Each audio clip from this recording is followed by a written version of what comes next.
All right.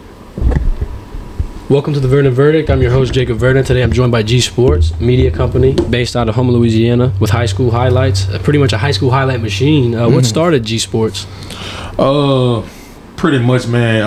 One of my good friends I played ball against in high school and we went to college together, Jaron Pierce. He was the Vanderbilt Catholic.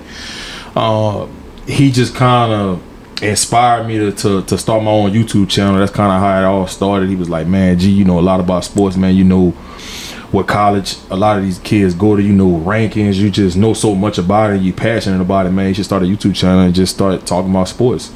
And that's how I kind of started. So I did that. I was making videos with me just sitting on my couch talking about the Saints game, talking about the Pelicans, talking about different high school games that I was covering on Fridays. And then I took it to another level and then got one of my IT guys that I'm real cool with to build my website, and actually turned it into a media platform where I was doing stories, not just highlights, but like doing stories on the games, evaluations, going to these different camps, and it kind of just then elevated to what it is today.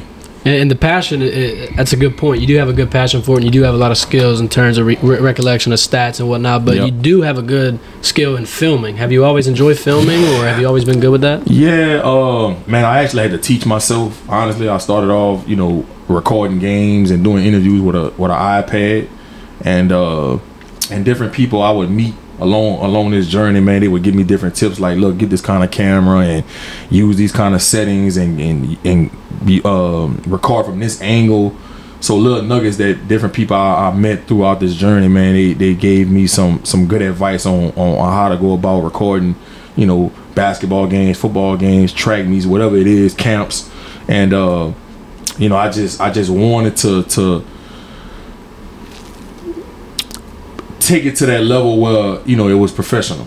You know what I mean? I didn't want to just be out there just kind of just recording and when you look at it, the quality is bad and it's a bad angle, you can't really see the play. I wanted it to look as professional as possible. And so after about maybe 2 years of using the iPad, I was able to go get me a real good camera, a Canon, and you definitely see the difference in the quality of the content.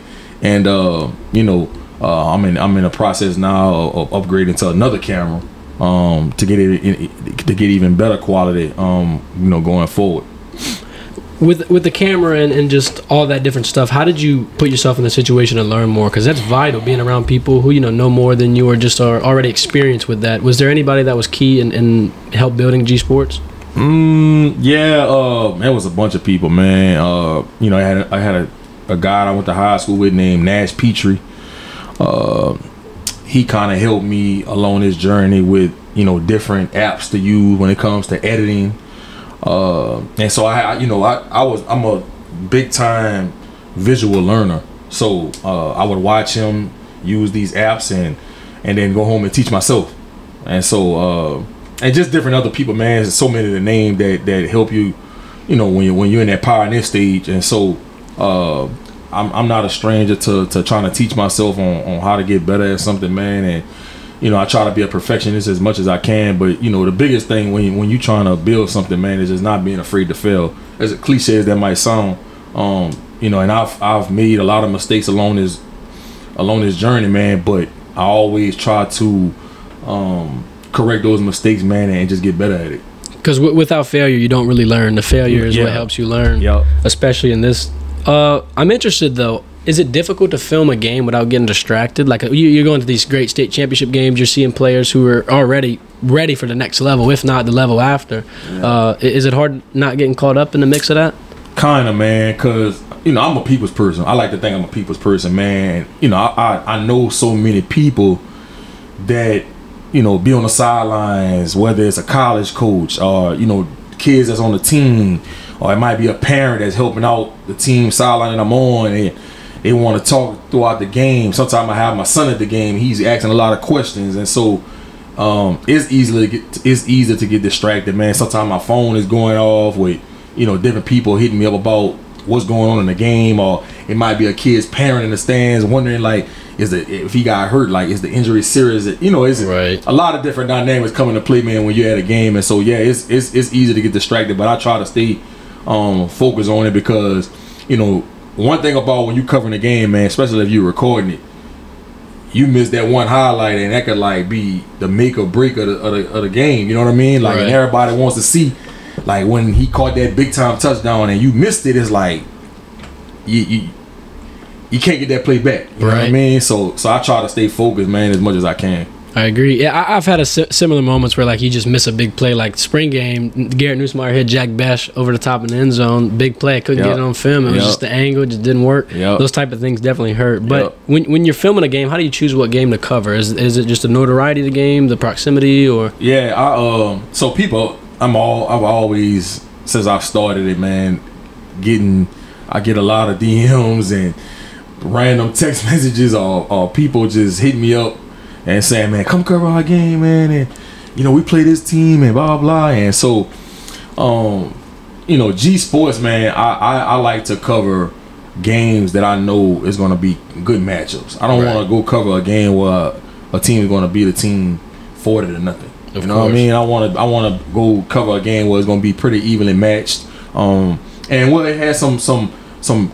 good prospects on each team too. I pride myself on covering games where they have players that sleepers to me. And the Tri-Parish, where I'm from in Homer, we're known for having sleepers, man, that people end up finding out about them, you know, whether it's their junior, senior year.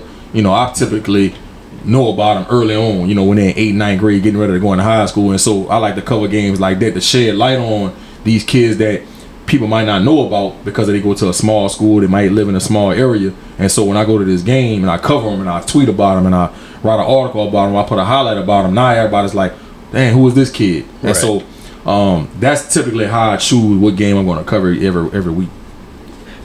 What are some standout games that at the top of your head you can think of were some of the best games you've ever got to cover? Man, you know, this past, I mean, every year is different. Every year is different. So this past year, man, that Westgate and Warren Easton game in the state championship 4A game, it came down to the last play. You know, Warren Easton was on a 2-yard line, man. They had 4 attempts to get in and they couldn't get in, and Westgate stopped them on the last play and was able to win a state championship. And they had so much adversity and so much emotion going into that game because the head coach's mama had got rushed to the hospital earlier that week. Their offensive line coach had got rushed to the hospital the morning of the game.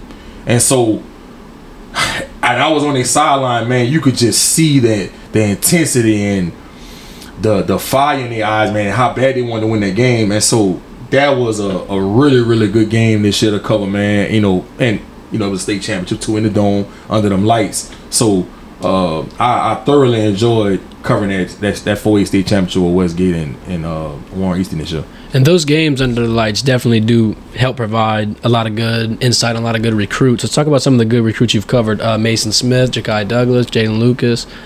You definitely helped out a lot of athletes from your area perform. Yeah, no doubt.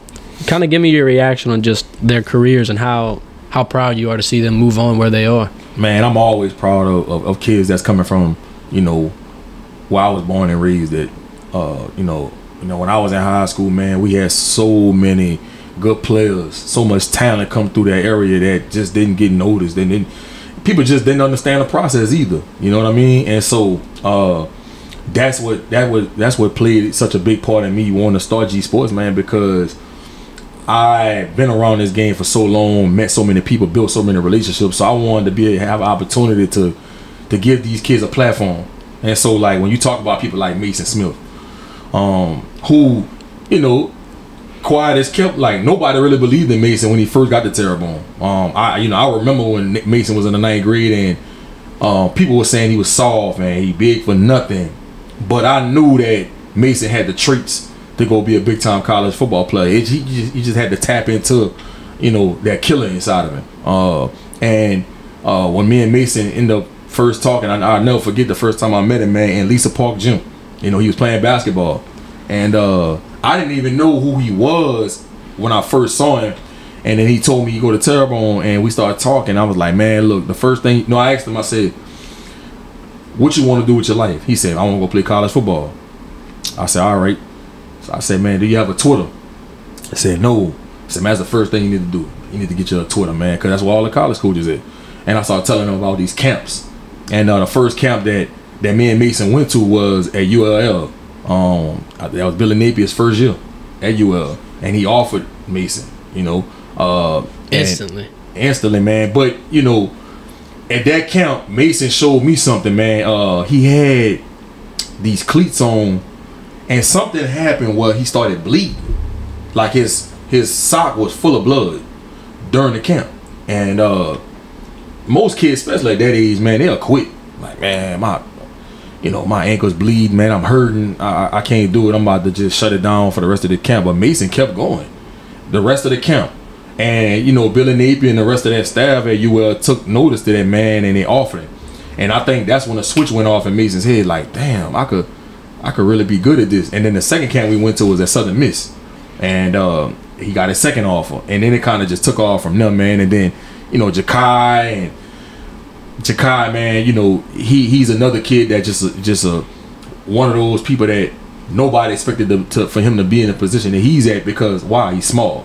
Right. He's about 5'8", 5'9". Same thing with his brother Jalen Lucas. They're small. But when I tell you that they are two of the hardest working kids that you'll ever be around. And so that's why they're in the position they're in. Jakai's over there at Florida State, man, doing big things. He had a really, really good spring.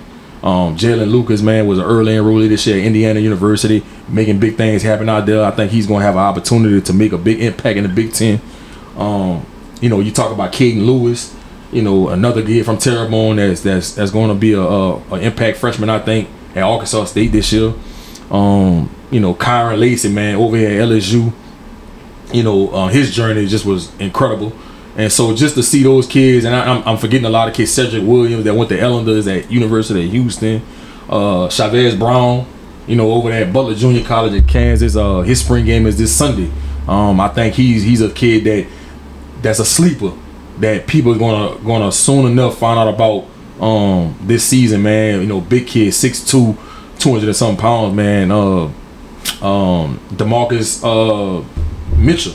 That with the Tupelo High, he's in the draft today. You know what I mean? So he has an opportunity to get his name called. Devontavian Martin, that went to Ellender, he has an opportunity to get his name called today or tomorrow. So, man, it's so gratifying, man, seeing all these kids from my area, man, put themselves in a situation to not only change the dynamic of their football career, but their life. Because, man, that football, it brings so many perks. Networking. Different people that you're gonna meet could put you in a position, man, to be very successful down the road. So it's been a hell of a journey, man. And the young pups that's coming up in our area, man, we got some really good ones. We got some really good ones. So I look forward to covering these kids coming up, man, bringing them to camps and keeping this thing rolling in the Tri-Parish. And you do provide a good support system to these kids in Terrebonne Parish. What you do is definitely needed. Not everyone has, someone to either ground, help them, give them tough love, or just, ground the kids and, instill that confidence in them. Like Mike Tyson says, confidence breeds success. And kind of going back towards that Mason story, growing up with Mason and just seeing Mason throughout, there's just definitely one thing that sets him apart from everyone besides size. It's the commitment and just a drive to do something. No matter what it would be, he is one of the most focused athletes I've ever seen, period. Not even just people.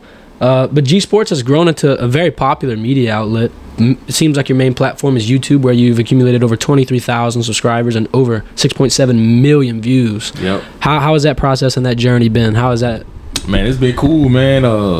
I remember like my first 15 videos, man. I was just happy to get to 100 views. Right. You know what I mean? It's baby steps, man. Small prizes, man. And everybody look for that overnight success, right? You want it to happen fast, but when you passionate and you love what you're doing, man, you're not looking for that gratification right then and there, man. You just enjoying the process. You just enjoying the journey. That's what I've been doing, man, over these last 5 years. Just enjoying talking about sports, enjoying debating sports, enjoying going to cover these games and building a relationship with these kids and putting good content out for these kids and helping them get that notoriety that they deserve, man. And so that's what it's been about for me. And then before you know it, man, you're over 20,000 subscribers, and I'm like, damn, that's crazy. I just remember when I was just at 100 subscribers, and so it just show you, man, when you passionate about something, man, and you not focused on the end results,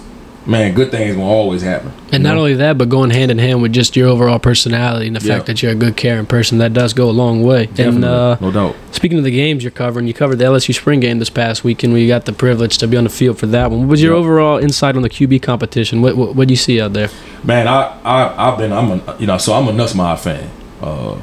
I like Garrett Nussmeier, man. I like his personality. I love his moxie. I love his confidence. I just think it's just something about him that screams winner.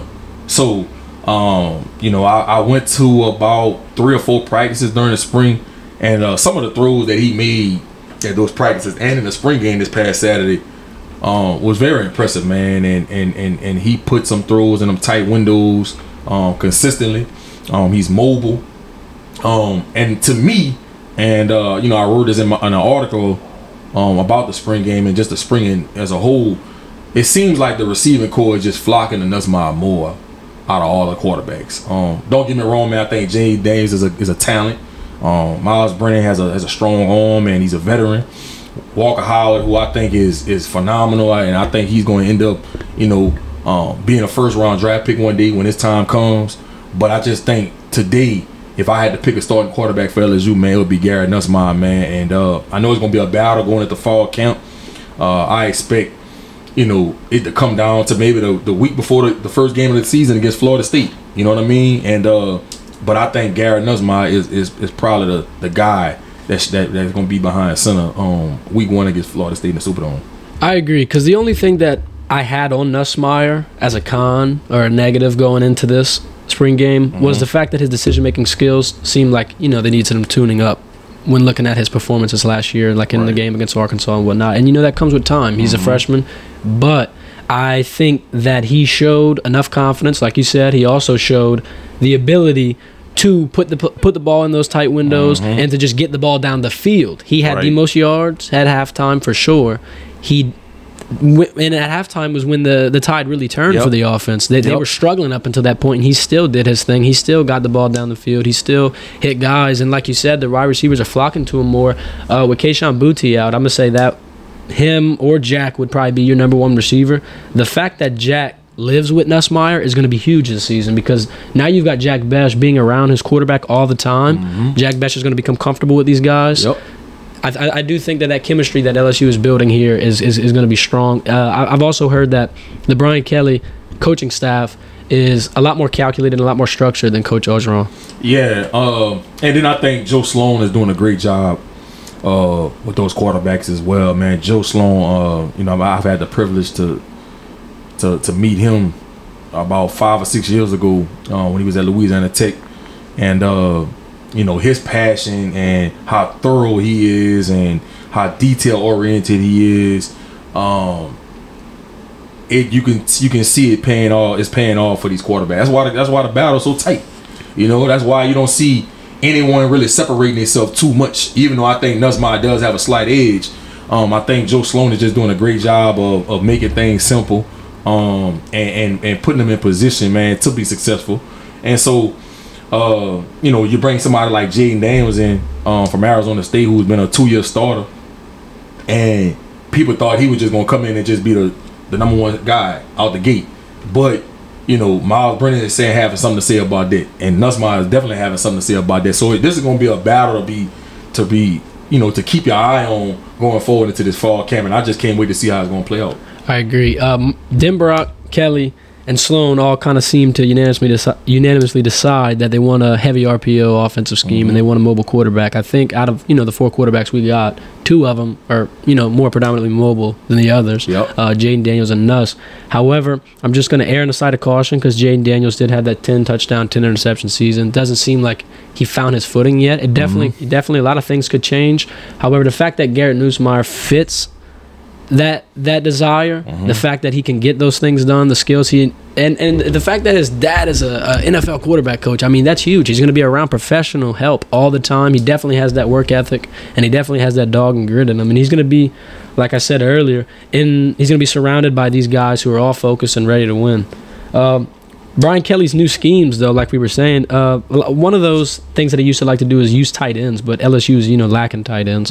How do you feel about guys like Noah Storch or just different guys that we got, whether we use them in the run block scheme or just the pass game? How do you feel about the tight end position at LSU? Well, Brian Kelly praised Cole Taylor in the press conference on Saturday, and I was impressed with Cole Taylor.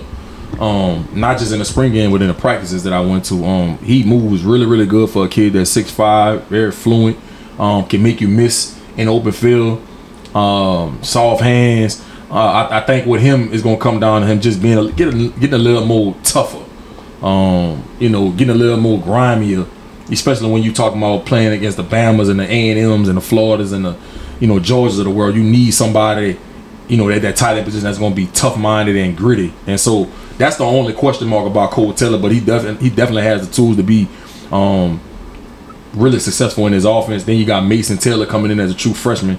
I don't expect him to have too many snaps as a true freshman, but I can see him getting a few spot snaps here and there throughout the season. But I think that might be a position that they might end up using one of those last 2 scholarships on. I think they have 2 scholarships left, and they have to make a decision on who they're going to use it on before May 1st. So I think tight end could be a position they might tap into. They're going to have to find someone that's going to bite when they get bitten. Yep. Looking at Saturday as well, John Emery, there was some question marks circling after he had rolled an ankle, just, trying to understand the severity of the situation. He came out and said it was something minor. I think that he showed that on Saturday. He still performed well. How would you grade John Emery's performance going? Man, John Emery gonna be a top 5 back in the country. He will be a top 5 back in the country. You could book it, barring he has any major injury. He's gonna be one of the best backs in the SEC and in the country this upcoming season. His body looks incredible. He's moving phenomenal, and he's just that prototypical back that you want. In today's college game. And so I anticipate that John Emery's going to have a hell of a year. Then when you add somebody like Noah Cain, who transferred from Penn State, who was a 5-star coming out of high school, I think that's going to be a hell of a tandem. And you still got Bradford and Josh Williams and those guys, so that's going to be a deep running back room. But I think Noah Cain and John Emery, those two, man, that's going to be a hell of a tandem to watch this year. And with Will Campbell being put on that offensive line, it looks like that offensive line's getting beefed up. We got tight ends coming in here playing smash mouth football. We definitely look like we're airing for a heavy run style / mobile offense. That's going to be a little different. LSU hasn't really been towards that side, but that's going to be because of Brian Kelly and the schemes that he's bringing over. We definitely have a different coach. How do you feel about the hire of Brian Kelly? To be like frankly honest with you, man, I wanted them to pick Billy Napier. I wanted Billy Napier to be the head coach at LSU just because of he's 41 years old, coming from under that Saban tree, Dabo Swinney tree. He knows what it looks like. You know what I mean? And he understands the landscape of recruiting in the South. And what he did at UL, I think they only lost 4 games. No, I think they lost 5 games in his 4 years at UL. He was coach of the year twice. He had, I think, 6 guys drafted. And then if you count the ones that's gonna get drafted this year, that's gonna probably be another 8 to 9 kids that's gonna get drafted. So I just thought Billy Napier was the fit. Just because he was already in Louisiana, there's a lot of familiarity and stuff like that. But Brian Kelly is not no slouch. Winning percentage speaks for itself. He's won everywhere he's gone. Grand Valley State, Cincinnati, Notre Dame. He knows how to put a program together and put a good product on the field. So I don't think it's a bad hire at all. I just thought Billy Napier for the long term. Being that he's 41 and just the landscape of how he knows Louisiana, he knows the South. I thought that would have been a better hire, but I think Brian Kelly's going to have this program going in the right direction. Respect. segue into the NBA playoffs tonight. The Pelicans are going to play Game 6 in New Orleans. There's rumors that Devin Booker is going to return tonight. How would you think that the Pelicans would fare with Devin Booker returning? I don't think Devin Booker's coming back tonight. I think that's a smoke screen. Right. I've said it all along, man. Yeah, and I'm a Houston Rockets fan. Been a Houston Rockets fan since I was a kid. Same. You know what I mean? So, but I root for the Pelicans. I don't root against them. But I just had to be realistic, man. I was telling a bunch of my friends, I was like, look, Pelicans had a nice season. Willie Green's done a great job. B.I. and C.J. McCollum's been a hell of a tandem. But they're not going to win this series. Even when Booker got hurt, I knew that Chris Paul, Monty Williams, and just that team already have all that Phoenix. They was gonna figure it out. You know what I mean? And so it doesn't make sense to bring Booker back. They can beat the Pelicans without Booker. So why risk? And a hamstring, man, that's something that's a lingering injury. So I wouldn't even risk bringing him back for a Game 6, a closeout game. Right. In the first round. Yeah, in the first round, when you've clearly shown that you can beat them, with double-digit points without him. So I don't anticipate Booker coming back. I expect the Pelicans to have a very competitive performance tonight and give their home crowd something to watch tonight and to be excited about. But I just think Chris Paul and that Suns team gonna figure a way to put them out their misery in that fourth quarter. I agree. They have that championship chemistry, championship culture. Suns were just in the finals last year. However, the Pelicans shoot themselves in the foot by shooting so poorly. They shot 3 for 18 in Game 5. The starters did. That's the 16% for the starters. I mean, Alvarado came off the bench and went 2 for 6, but that's once in a blue moon. But speaking about Alvarado, he's got a lot of heart and soul, and he's got a lot of things that you just can't teach in terms of just commitment and whatnot. How about that steal of him on CP3? Yeah. Alvarado, man, he's a fan pleaser, man. That's one of those players on the team that when he comes in the game, it kind of energizes the crowd, and you need that, especially in a game like this tonight at home. And he's going to be that person that when he comes in, and he hits a shot that can change the whole momentum of the game. You know what I mean? I think the key for the Pelicans is Devontae Graham, man. Devontae Graham started off the season really, really good.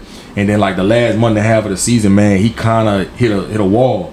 And then Willie Green kind of started reducing his minutes a little bit. And so I think his confidence kind of has went down. But if he can come in tonight and get a Pelicans between 12 and 15 points, I think that could put him in position to force a Game 7. But he has not been on his A game, this last month and a half of the season. Now, last game, I think he ended the game with like 5. The game they won, I think he had like 13 off the bench. So they need a performance like that from him to be able to force a Game 7 today. So I think that's the key tonight. I agree. Well, with the Pelicans being like this, Zion's not coming out and playing. What do you think summarizes that controversy? You think that that's more Zion, or is that more the Pelicans erring on the side of caution because of how much injuries stars? Well, Lee Anderson, man, his stepdad came on and gave a lot of clarity on this whole situation on the Jordan Collada show. And, I've had the privilege of meeting Lee Anderson and Zion on a number of occasions on the circuit for the McDonald's All-American. And, they seem like real genuine people, real straight up people. So just listen to that interview. I believe everything Lee Anderson said. I believe him when he says that Zion wants to play. He wants Zion to play. You could tell he didn't want to throw David Griffin and Trajan Langdon under the bus. But if you read between the lines, you can tell that the Pelicans are holding Zion back. And I think it was all strategic and planned out when you seen him put that Instagram post up of him dunking between the legs. He's letting people know, like, look, I could play. I might not be 100%, but I'm good enough to help this team and contribute and complete. So y'all don't think this is on me. This is on the Pelicans. And I think that's what that post was about.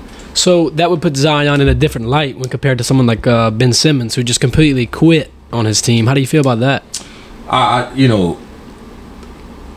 just don't understand that whole Ben Simmons situation, man. I've been trying to figure it out.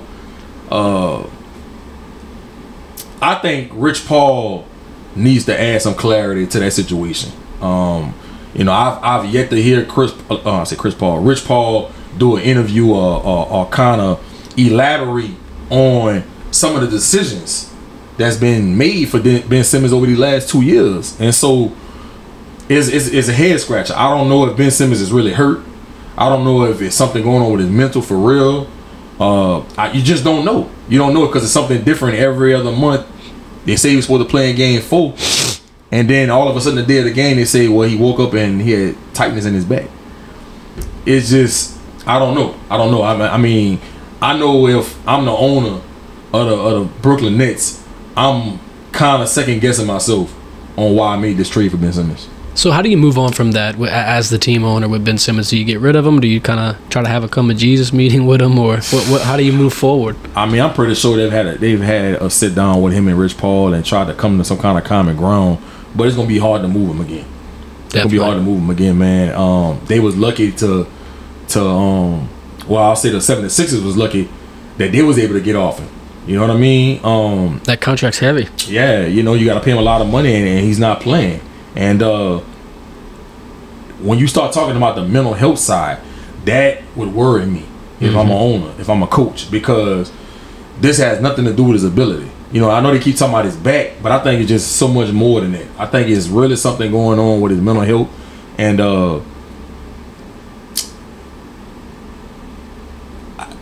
I mean, I just don't anticipate them being able to move him. I just don't see it. I just don't see it. He's making too much money. He hasn't played. He doesn't have any real value to himself right now. So, you know, they're probably going to be stuck with him. Ben Simmons has made $90 million so far in his NBA career. He's set to earn over the next 3 years another $110 million. It's going to put his career earnings at $200 million. And he's probably played collectively, 3-4 seasons? Yep. So that's what Floyd Mayweather would call legalized bank robbery. He's definitely back in the Brinks truck up. That's it. With the Nets getting swept, who's to blame for this? Is it going to be players or coach? You got Steve Nash, who's a second-year head coach. He had Mike D'Antoni on his staff as well, who's, you know, definitely controversial with the 7-man rotation or just different aspects of that. But also the players didn't seem to buy in. Looked like there was no chemistry, and they had off-the-court issues a lot. They had rumors of guys like, you know, last year Kyrie and Harden getting in arguments and whatnot. What do you think's more the problem, chemistry or coaching? I mean, what Kyrie came out and said when they first decided to go to Brooklyn, they didn't need a coach. So, you know, when you come out and make a statement like that, that kind of lets you know how he's going to handle the situation when it comes to him being coached. And if you go back to when he was in Boston, him and Brad Stevens had a lot of run-ins. You know, Brad Stevens would call certain sets, and Kyrie would ignore him and want to do his own thing. He was calling, you know, they called him a freelancer. And so Steve Nash is more of Kevin Durant and Kyrie's friend than he is their coach. If I'm not mistaken, I think he kind of trained Kevin Durant and Kyrie in the offseason for a few years. So it is more of a friendship than it is him being their coach. And sometimes, man, you can't mix business with pleasure. There's no accountability at all. You can tell that Steve Nash is not holding Kyrie accountable to anything. You know, people want to put all the blame on Kevin Durant and Steve Nash, but I think this is more so about Kyrie Irving. Why? Because he's the point guard. The point guard is the quarterback of the team. You set the tone. You control the pace of the game. And I just think that the Kyrie style of play is not winning basketball. Don't get me wrong. He's a phenomenal talent. I think he's an elite, skillful player. One of the most skillful players I've ever seen in my generation. But you know, I think he's a ball stopper. I think he over dribbles way too much. There's not any flow in the offense. You know, and he doesn't impact the game other than just scoring.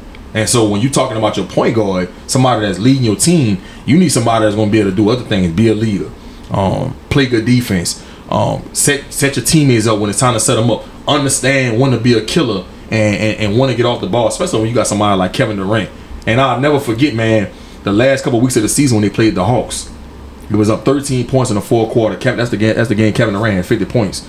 And they was up 13, and Kyrie in the last 8-9 minutes of the fourth, like he was just coming down, just going one-on-one, ISO ball, shooting contested step-back three-pointers, just making a lot of questionable decisions in that fourth quarter, and ended up losing. And so when I saw that, I said, the Nets not gonna make no run in this playoffs because Kyrie is not gonna allow his team to ever get in the flow because he wants to have the ball in his hand majority of the time. He's going to dribble the ball 20 seconds out of 24 seconds on the shot clock. He's going to take bad shots at the wrong moments, and he doesn't understand when to get off the ball and get his team involved. And I think when you have a point guard like that, you're not gonna beat the good team, especially when you talk about a defensive minded team like the Celtics. It's toxic. And a lot of these problems, when people see these star-studded lineups, they look good on paper, but there's a lot more to it. And even like stylistically, like their play styles might not gel, but at the same time, something as simple as they just might not like each other. They might not be good friends. You know, like you've had several teammates, I'm sure y'all were ballers, and if y'all put your heads together and played, y'all would have been a great duo, but it just doesn't work. Just doesn't get along. I'm going to compare Kyrie Irving to someone, though. It's going to hit close to home for us. But James Harden, I think, shows me some similarities in Kyrie Irving's personality. Questionable leadership, definitely holding the ball a lot. And it just seems like James Harden was the problem. You pair him with Dwight Howard, you pair him with Russell Westbrook, Chris Paul, Eric Gordon. You get him a squad. You allow them to go on these runs. They played the Warriors and got stopped by the Warriors 5 out of 5 times. It seems like James Harden, his style of basketball is not going to transition well when it comes time to playoffs. He's going to turn the ball over. He's going to burn out. He hits his ceiling, and he just lets it go. Then that confidence aspect of it, too. When James Harden starts snowballing and things get bad, it just piles on top of each other. When it rains, it pours. That's how it goes. And even the way he exited Houston was just questionable. It seemed like he could have handled that situation a whole lot better. It reminded me of, Kawhi Leonard and the Spurs, but honestly a little bit worse just because of the fact that he was out there, whether it be in the club or even getting arrested with Lil Baby in Paris. That kind of stuff is just not what you want in an MVP of the league or in anyone in the league, for that matter. Speaking of the league, though, we got the NFL draft going on tonight. Main topic of discussion, especially around here, is going to be the cornerback. Who's the first cornerback taken, you think? I think all signs point to, Sauce Gardner from Cincinnati. And when I say that, I'm not at all saying I think he's better than Derek Stingley. This is solely because Derek Stingley hasn't been healthy. The foot and the other injuries he's had since he's been at LSU is the only reason that he's going to go after Gardner. But I see Gardner going in the top 5. I think he's a really, really good corner. If I'm not mistaken, he hasn't had a touchdown caught on him his whole career at Cincinnati, and he's a corner that I feel like has gotten better every year. You've seen that progression from him, and then he has the measurables. 6'2", long wingspan, athletic. So I think whatever team picks him today, they gonna get a hell of a corner. Does the experience kind of worry you per se, as Sauce Gardner's playing in I'm not gonna say a much easier conference, but is the competition and the type of game speed, game style, type of players he's guarding? Like Derek Stingley is going to guard Jamar Chase and Justin Jefferson every day. And those guys are already probably some of the greatest rookie wide receivers in NFL history. Yeah, when Stingley and Chase used to go at it at practice, man, it was something to behold.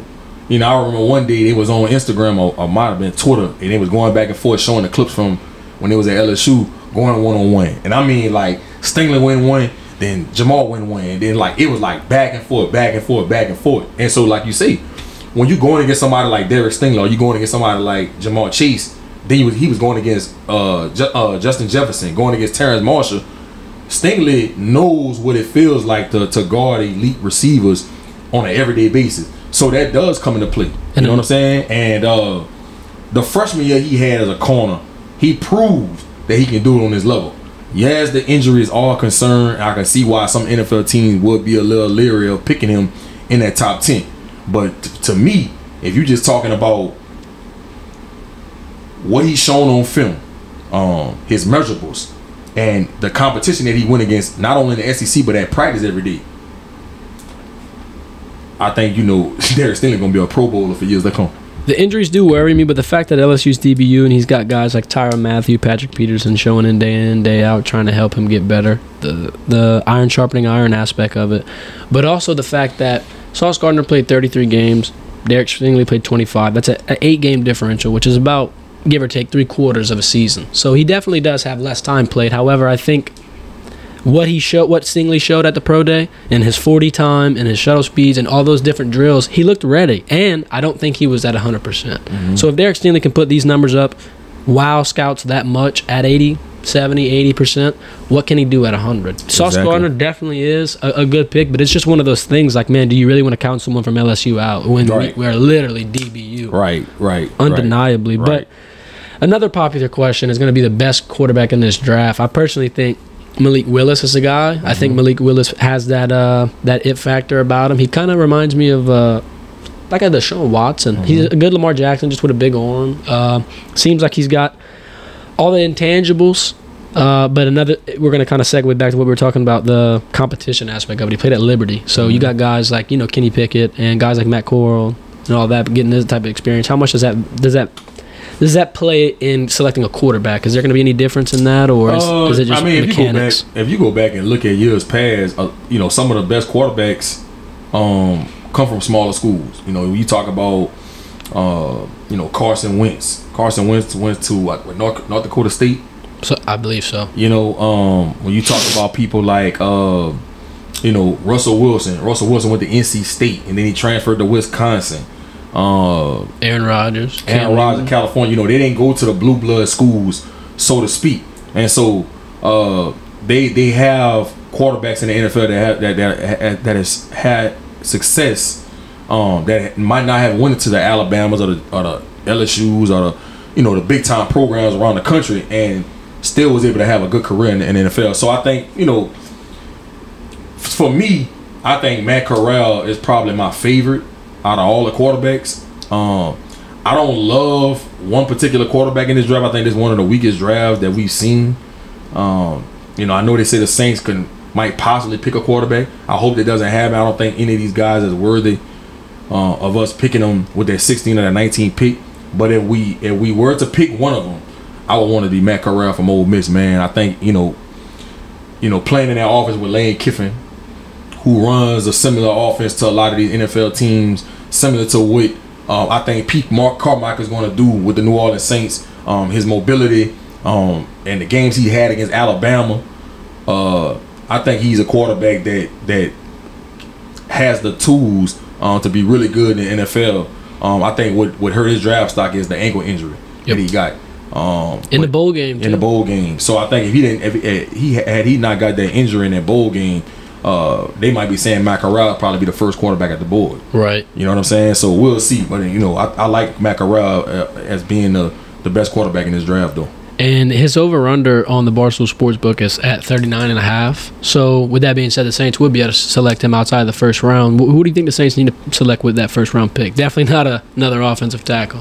Man, I've been saying it all week, man. We got to pick a tackle and a receiver with these first two picks, man. We got to take care of Jameis Winston's blind side. Teron Armstead signed with the Dolphins. So we got to take care of that blind side, man. So whoever's the best available tackle on the board, when we come up at 16, or if it's at 19, however they want to do it, we got to pick a tackle and we got to get another receiver to go opposite side of Michael Thomas. Since Sean Payton's been here, man, we have not had a real number 2 receiver. For a long time we didn't have a number 1. Right. We had Jimmy Graham for a lot of those years, but we didn't have a number 1. No disrespect to Marcus Colston. Marcus Colston was a really, really good receiver in his own right, but he never made a Pro Bowl. He never was a receiver that was considered a top 10 guy in the league. But Michael Thomas is that guy. He's proven it. If we can get somebody to go opposite side of him in his first round, I think that's going to help Jameis Winston out a lot. It's going to help keep Pete Carmichael out a lot, and it's going to help Alvin Kamara out a lot.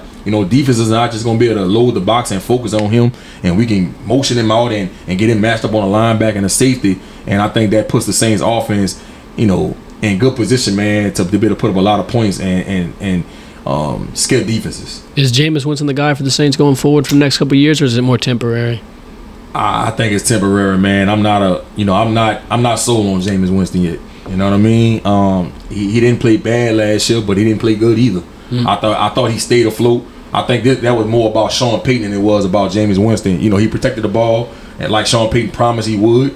But I still think that, and we could talk about, Jameis Winston not having no his #1 receiver and all the injuries that the Saints had last year. And I know that probably did play a part into why, he didn't look his best in those first 7 games of the season. But all I keep thinking about when I think about Jameis Winston is his days in Tampa, when he led the league with 30 interceptions. And then I question his leadership, so to speak. He does some questionable things sometimes that just make you say to yourself, like, what were you thinking? So I'm not gonna sit here and say I'm a believer in Jameis. And look, I hope I'm wrong, because I'm a diehard Saints fan. I hope Jameis comes out this year and kills it, right, and shuts me up. But I'm just not sold on him. I think at some point in this draft, you see the Saints go after a quarterback and put himself in a position to where we got somebody for the future. Yep. As you're setting yourself up. Speaking of another Saints, New Orleans player who isn't playing, Saints wide receiver Michael Thomas, how do you think that's going to go into next year? Do you think that he's going to be able to resolve issues with the team now that Sean Payton's gone? Yeah, I think Michael Thomas, man, is very motivated. Sitting out over a year and a half of football. I know he's anxious to get back on the field and show people that he's still that guy. And I'm anxious to see how him and Jameis is going to get their chemistry flowing this year, because that was something I was looking forward to when Michael Thomas was coming back. I wanted to see how him and James was going to gel, and so I think you see Michael Thomas come out and put up some big numbers this year and get back to where he was 2 years ago. How do you feel about Dennis Allen taking over Sean Payton's spot? Dennis Allen, that kind of thing, he was on the coaching staff for 12 years with Sean Payton. He's going to be able to keep the culture and whatnot, but at the same time, is that a good thing that you're keeping that system? I wasn't a huge fan of them making Dennis Allen the head coach. I really wanted them to hire Eric Bieniemy. I wanted to keep that offensive minded head coach in play, because I think had you done that, you might have been able to get a Russell Wilson. You might have been able to get somebody like Aaron Rodgers. Who knows? Right. Wishful thinking, but those guys might have been more prone to explore that idea. You know what I mean? And so when you hired Dennis Allen, I knew we wouldn't have a chance at any of those guys. You know what I mean? So I think that, I think Dennis Allen is a great defensive-minded coach.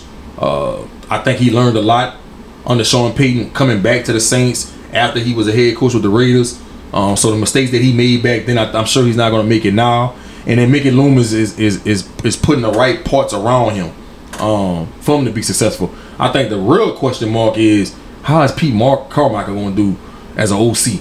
Right. We all know he didn't call any plays when Sean Payton was here. I'm pretty sure he had a say-so in the game plan and stuff like that. But I'm curious to see how this offense is going to look with Pete Carmichael calling plays, and how is he going to continue to develop Jameis Winston going forward. I think that's the key thing going forward. You know what I mean? And so when we didn't hire Eric Bieniemy, that was my whole focus. I'm like, man, how this offense going to look? Because if we didn't hire Dennis Allen as the head coach and he would have moved on, I think all you could have did was promote Chris Richard, who is the secondary coach, the defensive coordinator, who did a great job with the Cowboys as a DC. You know what I'm saying? And then you got people like Ryan Nielsen, who's the D-line coach with the Saints, who's one of the best D-line coaches in the NFL. That defense still could have stayed intact and still had that coach on that side of the ball if you lost Dennis Allen. But on the opposite side of the ball, man, it's a big question mark with Pete Carmichael. There's a lot of question marks around. One of the questions I got for you is, what do you think the Saints playoff picture is looking like next year? With Tom Brady pulling a little fakey, looked like they had no competition in that division, and then all of a sudden, now they got the Bucs back in here. Like I said on my show earlier today on FanView, man, I said that this is the most important draft since 2006 when Sean Payton got here.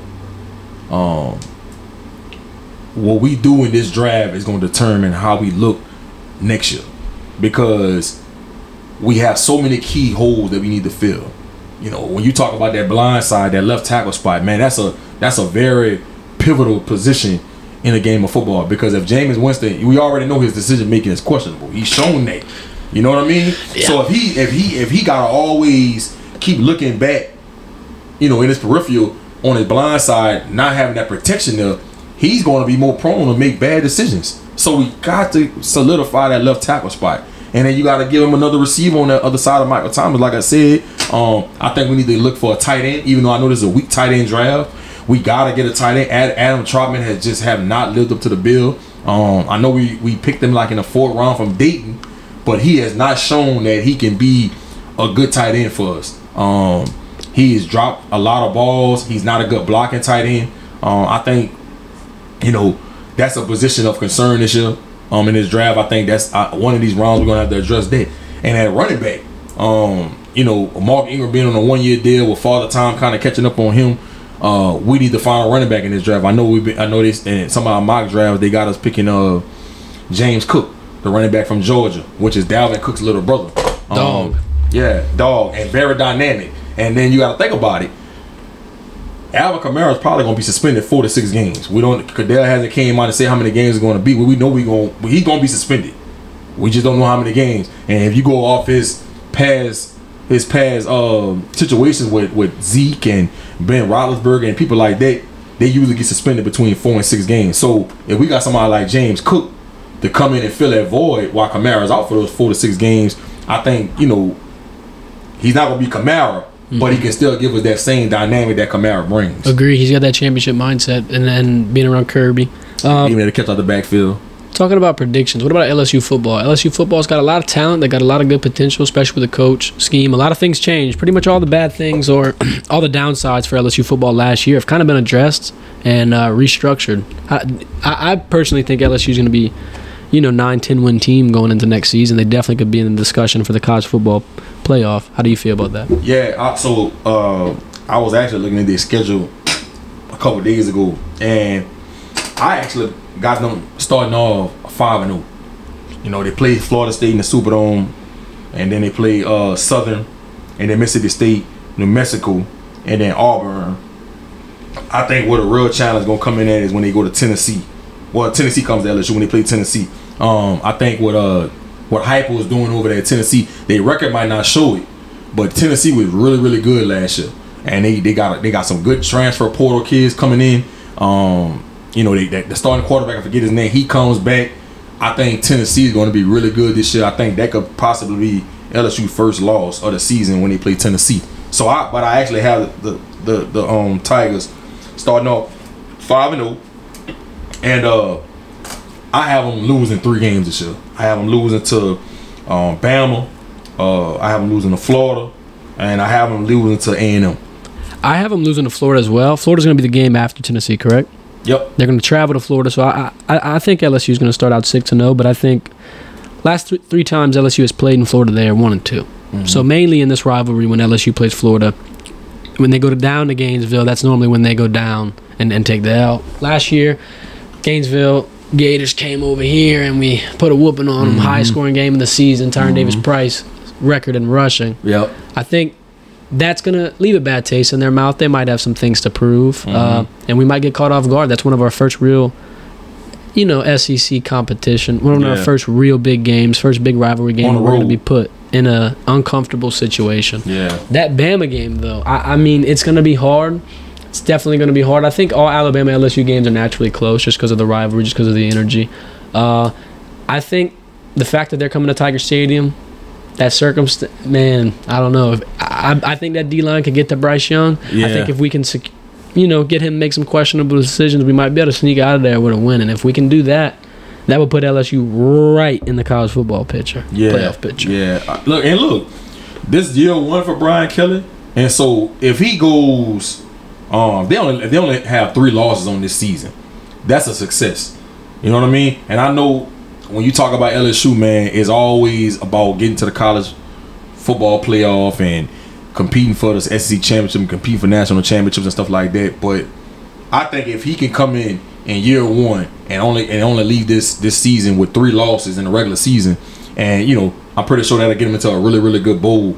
I think that's a lot of momentum going into year 2, and you have a lot of good players coming back. If Nussmeier is a starter, he'll be returning. Yep. Jack Mason, Jack Beck will be returning. Malik Neighbors, Brian Thomas, all those guys will be coming back. Now you're talking about the best team in the SEC, probably. You know what I mean? Yep. And so you just want to see some type of improvement from the last year. because the last year it's beyond it, man. It was bad. It was bad. So I think, you know, in year one, people got to have realistic expectations, man. Yep. You can't expect in year one for LSU to come out here and be competing for the national championship. If it happens, I'll be very surprised. I think that LSU is going to be able to put together a good scheme there, and I think last year how strong that defense was. We got everybody back. One of the main problems LSU had is going to be injuries, and another problem, more to Derek Stingley's point, a lot of guys kind of, I'm not going to say tapped out last year, but you know, not a good outlook on the season. Head coaches dismissed, looked like they weren't making a bowl game. A lot of guys took a business decision and sat out. But I appreciate you coming in the studio, G-Sportz. Is there anything you'd like to say? Man, I appreciate you having me on, man. You know, I like what you're doing. I think the sky's the limit for the Verdant verdict. I appreciate it. You know what I mean? Just keep doing your thing, man. Keep being passionate about it, man, and you're going to see this thing elevate. I appreciate it, Sam, as well. We're going to be seeing a lot more of G-Sportz, and thank you for tuning in. This is the Verdant verdict. You can catch us streaming live on YouTube Fridays at 7. Today's going to be a special episode for the NFL draft and the Pelicans game. It's like we got big presents today. Yep. It's like Christmas Day. Yep, so, I can't wait. Tune in live, Verdant Verdict, Fridays at 7 p.m. streaming on Apple, Spotify, Google, iHeartRadio, much more. Thank you. This has been the Verdant Verdict.